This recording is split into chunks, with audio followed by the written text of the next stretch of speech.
Hey guys, welcome back to another video, and today I am in my Redstone test world to show you guys a entry I have for Mumbo Jumbo's challenge, the Redstone lamp activated 3x3 piston door. I have two entries. One of them I'm not going to actually submit because this one was the first one. It's much slower, and of course it's pretty that doesn't make sense. It's only one-sided. Well, this one is two sides and is faster. So let's take a look at the first one first. So this one is, let's see, so you walk up to the door and the lamp turns off, of course, and then the door opens up. Here's the opening. Sorry for the lag. But there isn't. Oh right, it's set on a timer. So that's the one negative with it. It's basically set on a timer. There's a button. You can't open it from the other side. You just do this, and then it will open. And then after a little bit, it will close behind you. That was the purpose.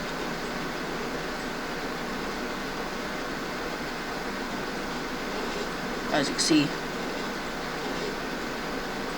And I couldn't find a way to get these two blocks here, so I just have them stored over here. Pushed it out, double extended. Now that was unnecessary, and I could not do that in order to make it double-sided. Right, here's the double-sided one. It's much faster. You see there's a button. So if you activate the button, then it will close it, and as you see, it's much quicker.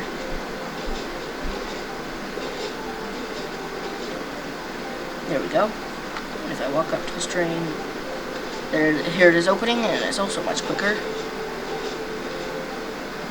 Boom, it's already open. It's not set on a timer or anything. I'm happy with how pretty I got it inside. Now this, I could retract it all the way, make it flush, but that would require a triple piston extender, and I just don't have the room for that. So I just did a double piston extender. You can see the circuitry right up here.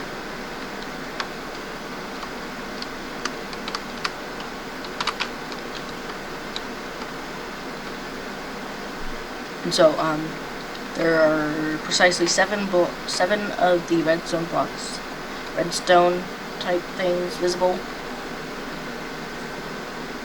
And it is, let me see, it's 5 blocks deep, 11 blocks high, and 12 blocks in width. In total, 660 blocks. If I could fly. There we go. See, it's only 5 blocks wide. And see the circuitry in the front. There we go. It looks very complicated, and it is. I've been working on this for the past 4 hours, I think. And so yeah, that's my entry.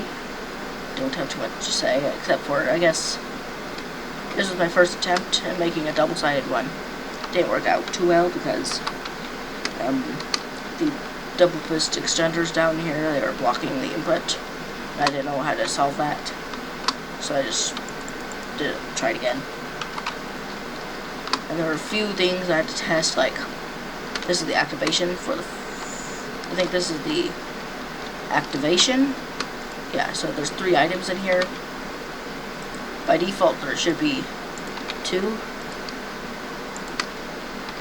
And it's basically redstone, so when you push the button, it will dispense one of the items between. And if you also update the redstone lamp, also dispense the dropper item. Then this is the input to the door.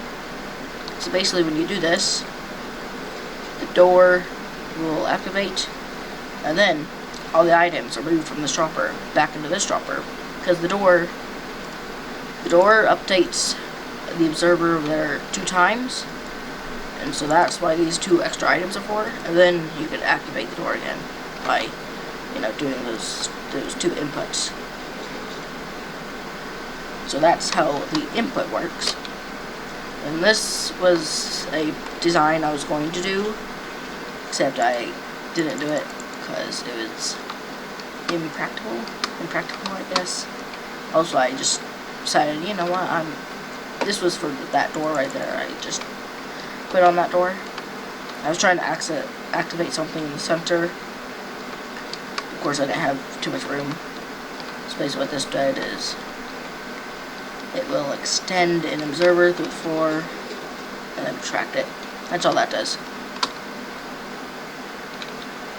Alright, this is my 1x2 door. I didn't actually complete it though. I was just testing out how to make the vent turn on and off. And I used a detector rail here. When I used an interesting concept for these doors. Instead of a detector rail, that's because of course the detector rail I would have to put in the wall. So in order to keep it nice and clean, I actually, it's kind of hard to see because it's covered in redstone. In fact, it's almost impossible to see. Right here, there's an observer. That observer doesn't power anything, except when there's a set of 2 pistons right here, you can see that. And then of course there's the observer right here. I don't know why that. Is this block important? Yeah, that block's not even important. I don't know if that's there. Actually, I'm going to replace it just in case it is important. But either way, there's an observer right there. So basically, I push down the observer 2 blocks, so that's parallel with this, and that's how I redirect the signal. You can see that if I get inside the door. You know what, it's probably going to be a bit hard to see. You'll see the observer gets pushed. No. Okay. I was trying to get inside the door, but you know whatever. I'll try again. Yeah, you see the observer. The observer got slid down by these pistons. So that happens at the very end. So that once the lamp's in place and all that, then it redirects the signal. What's interesting is I don't even need to turn off the power source. This redstone block is permanent. I never move it out of the way. It just sits there.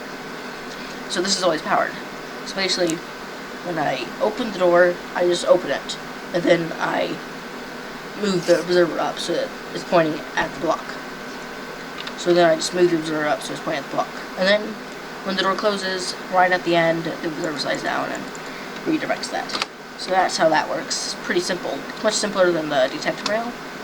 So the detector rail circuit over here, it's pretty complicated with the timings and all that. When all you have to do is, for my circuit, all you have to do is just slide down an observer or slide up an observer. Pretty simple.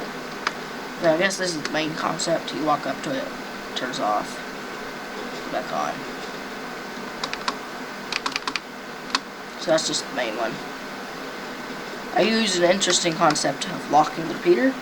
I didn't do it intentionally. I accidentally did it, and it works. And it turns out if you don't lock that, if you don't lock the repeater in this layout, it doesn't work. So yeah, that's my entry. That's my entry. Thanks for watching. I'll see you in the next one.